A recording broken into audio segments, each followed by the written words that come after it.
ವೀಕ್ಷಕರೇ ನಮಸ್ಕಾರ. ನೀವು ನೋಡ್ತಾ ಇದ್ದೀರಾ ಸುದ್ದಿ ವಿಚಾರ ಡಿಜಿಟಲ್ ಮೀಡಿಯಾ. ನಾನು ನಿಮ್ಮ ಶ್ರೀಕಾಂತ್ ಕರಡಿಗ. ಪಾದಯಾತ್ರೆ ಕೈಗೊಳ್ಳುವ ಮೂಲಕ ಈಗಾಗಲೇ ಹಲವಾರು ಜನ ಮಲೆಮಹದೇಶ್ವರ ಬೆಟ್ಟ ಹಾಗೂ ಧರ್ಮಸ್ಥಳಕ್ಕೆ ಪಾದಯಾತ್ರೆ ಮೂಲಕ ತೆರಳ್ತಾ ಇರ್ತಕ್ಕಂಥದ್ದು ನಿಮಗೆಲ್ಲರಿಗೂ ಗೊತ್ತಿರೋ ವಿಚಾರ. ಈ ಸುದ್ದಿ ವಿಚಾರವನ್ನು ಪಾದಯಾತ್ರೆ ಮಾಡುವಂಥ ಪ್ರತಿಯೊಬ್ಬರು ಕೂಡ ಗಮನಿಸಬೇಕು. ಇದು ನಿಮಗಾಗಿ ಮಾಡಿರ್ತಕ್ಕಂಥ ಸುದ್ದಿ. ಯಾಕೆ ಅಂತಂದರೆ, ನೀವು ಹೋಗುವಂಥ ಮಾರ್ಗ ಇದೆಯಲ್ಲ, ಅದು ಭಗವಂತನನ್ನು ಕಾಣುವಂಥ ಮಾರ್ಗ.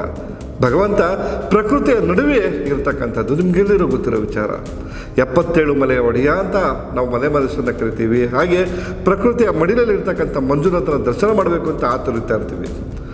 ಆದರೆ ನಾವು ಮಾಡುವಂಥ ಒಂದು ತಪ್ಪು, ಪ್ರಕೃತಿಯನ್ನು ಹಾಳು ಮಾಡುವುದರ ಜೊತೆಗೆ ಪ್ರಾಣಿ ಪಕ್ಷಿಗಳ ಕುಲಕ್ಕೂ ಕೂಡ ಸಂಚಕಾರ ತರುವಂಥ ಕಾರ್ಯವನ್ನು ಮಾಡ್ತಾಯಿದ್ದೀವಿ. ಈ ಮೂಲಕ ಪಾದಯಾತ್ರೆ ಮಾಡಿ ದೇವರ ದರ್ಶನ ಮಾಡುವುದು ಸರಿನಾ ಅಥವಾ ತಪ್ಪಾ ಅಂತ ಯೋಚನೆ ಮಾಡಬೇಕಾಗತ್ತೆ. ವಿಚಾರ ಇಷ್ಟೇ, ನೀವು ನಡೆಯುವಂಥ ಮಾರ್ಗದಲ್ಲಿ ಮಲೆಮಹದೇಶ್ವರ ಹೋಗೋ ಮಾರ್ಗ ಮತ್ತು ಧರ್ಮಸ್ಥಳಕ್ಕೆ ಹೋಗೋ ಮಾರ್ಗದಲ್ಲಿ ತಿಂಡಿ ತಿನಿಸುಗಳ ತಿಂತೀರಿ. ವಾಟರ್ ಕ್ಯಾನ್ ನೀರು ಬಳಸೋದಕ್ಕೆ ವಾಟರ್ ಕ್ಯಾನ್ ತೊಗೊಂಡಿರ್ತೀರಾ, ಮತ್ತು ಬಿಸ್ಕೆಟ್ ತಿಂತೀರಾ, ಮತ್ತು ಚಿಪ್ಸ್ ಪ್ಯಾಕೆಟ್ ಇನ್ನಿತರ ತೊಗೊಂಡಾಗ ಏನು ಮಾಡ್ತೀರಾ, ತಿನ್ಕೊಂಡು ಹಾಗೆ ರಸ್ತೆ ಉದ್ದಕ್ಕೂ ಬಿಸಾಕ್ಬಿಟ್ಟು ಹೋಗ್ತೀರಾ.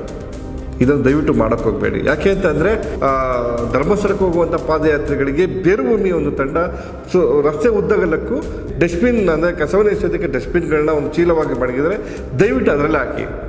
ಅದ್ರ ಜೊತೆಯಲ್ಲಿ ಮಲೆಮಹದೇಶ್ವರಕ್ಕೆ ಪಾದಯಾತ್ರೆ ಕೈಗೊಳ್ಳುವಂಥ ಭಕ್ತಾದಿಗಳು ಈಗಾಗಲೇ ಶ್ರೀ ವಜ್ರಮಲೆ ಮಹದೇಶ್ವರ ಸ್ವಾಮಿ ಸೇವಾ ಸಮಿತಿಯವರು ಡಸ್ಟ್ಬಿನ್ಗಳನ್ನ ಮಡಗಿದ್ದಾರೆ. ದಯವಿಟ್ಟು ಹೋಗ್ಬೇಕಾದ್ರೆ ಆ ಡಸ್ಟ್ಬಿನ್ ಒಳಗೆ ಹಾಕಿ. ಯಾಕೆ ಇವ್ರಿಗೇನು ಕೆಲಸ ಇಲ್ವಾ ಅಂತ ಒಮ್ಮೆ ಯೋಚನೆ ಮಾಡ್ಬೋದು. ಪ್ರಕೃತಿನ ಉಳಿಸ್ಬೋದು ಪ್ರತಿಯೊಬ್ಬರು ಕೆಲಸ, ಅದೇ ಹಾಳು ಮಾಡ್ತಾ ಇರ್ತಕ್ಕೂ ನಾವೆಲ್ಲರೂ ಕೂಡ ಅಲ್ವಾ.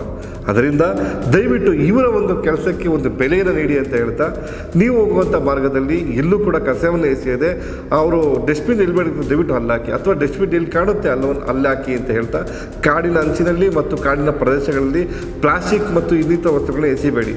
ಇದರಿಂದ ಹಲವಾರು ಪ್ರಾಣಿ ಪಕ್ಷಿಗಳಿಗೆ ಪ್ರಾಣಕ್ಕೆ ತೊಂದರೆ ಆಗುತ್ತೆ. ನಾವು ಭಗವಂತನ ಕಡೆಗೆ ಹೋಗಬೇಕಾದ್ರೆ ತಪ್ಪು ಮಾಡ್ಕೊಂಡು ಹೋಗೋದು ತಪ್ಪಾ ಅಥವಾ ಸರಿನಾ ಅಂತ ಯೋಚನೆ ಮಾಡಿ. ಪಾದಯಾತ್ರೆ ಕೈಗೊಳ್ಳುವಂಥವ್ರು ಈ ವಿಚಾರವನ್ನು ನೋಡಿದಾಗ ದಯವಿಟ್ಟು ಕಮೆಂಟ್ ಮೂಲಕ ನೀವು ಡಸ್ಟ್ಬಿನ್ ಹಾಕುವಂಥ ಪಿಕ್ಚರ್ ಅಥವಾ ಇಮೇಜನ್ನು ನಮ್ಮ ಸುದ್ದಿ ವಿಚಾರಕ್ಕೆ ತಲುಪಿಸ್ಬೋದು. ಈ ಒಂದು ಸುದ್ದಿನ ಹಲವಾರು ಜನಕ್ಕೆ ಶೇರ್ ಮಾಡೋ ಮೂಲಕ ದಯವಿಟ್ಟು ಪಾದಯಾತ್ರಿಗರಿಗೆ ಈ ಒಂದು ಸುದ್ದಿಯನ್ನು ಮುಟ್ಟುವಂಥ ಕೆಲಸ ಆಗಲಿ ಅಂತ ಹೇಳ್ತಾ ನಾನು ಈ ವಿಚಾರವನ್ನು ಇಲ್ಲಿ ಮುಗಿಸ್ತಾ ಇದ್ದೀನಿ. ನಮಸ್ಕಾರ.